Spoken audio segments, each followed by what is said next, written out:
आदाब, नमस्कार। मैं वसीम अख्तर और आप देख रहे हैं द लीडर हिंदी। यूपी की ज़िला बरेली में ईद मिलादुन्नबी पर 2 जुलूस निकाले जाएंगे। उससे पहले दरगाह हज़रत से लेकर कलेक्ट्रेट तक डीजे पर ना हो गई है। दोनों जुलूसों में डीजे नहीं बजाए जाएंगे। कोई भी अंजुमन अगर डीजे लेकर आएगी तो उसे जुलूस में शामिल नहीं होने दिया जाएगा। ये बात तय हो चुकी है। अब मशक्क़त इस बात को लेकर चल रही है कि जुलूस वक्त पर शुरू हो जाएं।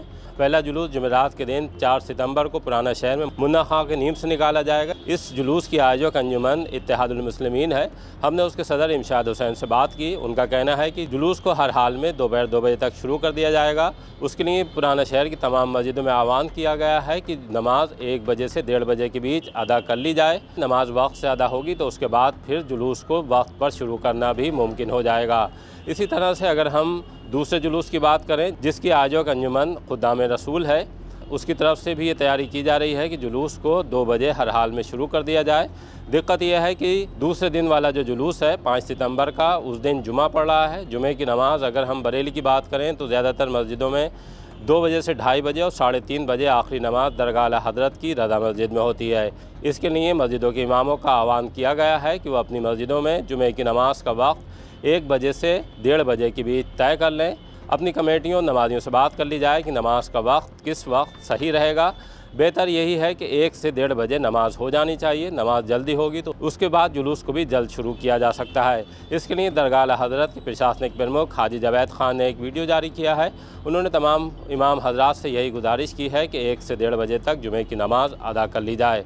जश्न ईद मिलादुन्नबी के सिलसिले में अभी जश्न जुलूस का कोई वक्त मुकर्रर नहीं हो पाया था।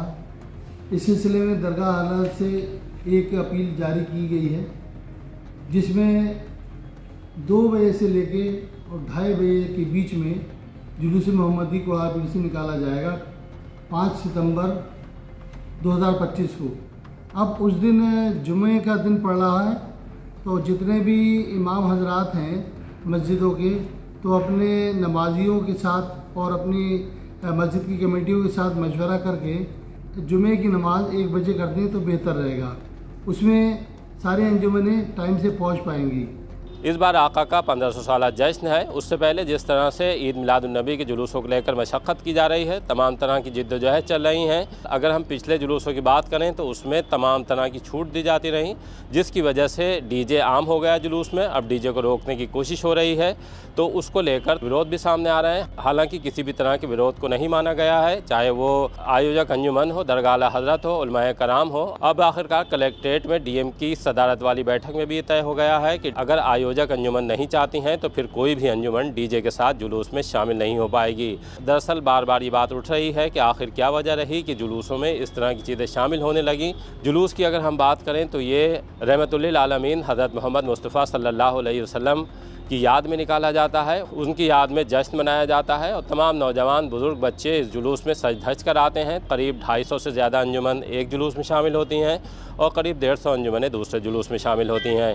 इन अंजुमनों में नौजवानों की ख़ास तौर से भारी भीड़ होती है। अंजुमनें इस जुलूस के मौके पर सज धज कर जुलूस में आती हैं, नए नए कपड़े पहने होती हैं और तमाम तरह की चीज़ें लेकर वो जुलूस में आते हैं। लेकिन जिस तरह से जुलूस में डीजे का चलन बढ़ने लगा, उससे फ़िक्र होने लगी, क्योंकि डीजे के साथ जो लड़के जुलूस में आते हैं वो उछल कूद करते हुए नज़र आते हैं। इसी को लेकर उलमाए कराम ने एतराज़ जताया और आखिरकार तय हुआ कि जुलूस में नज़्म व ज़ब्त बनाने के लिए और कोई ऐसा मैसेज नहीं जाए जिससे ये तकलीफ़ पैदा हो। आका के जश्न में शरीयत के ख़िलाफ़ काम हो रहा है, उसको रोकने की कोशिशें हुई हैं। बहरहाल देर से ही सही, लेकिन कदम उठाए गए हैं।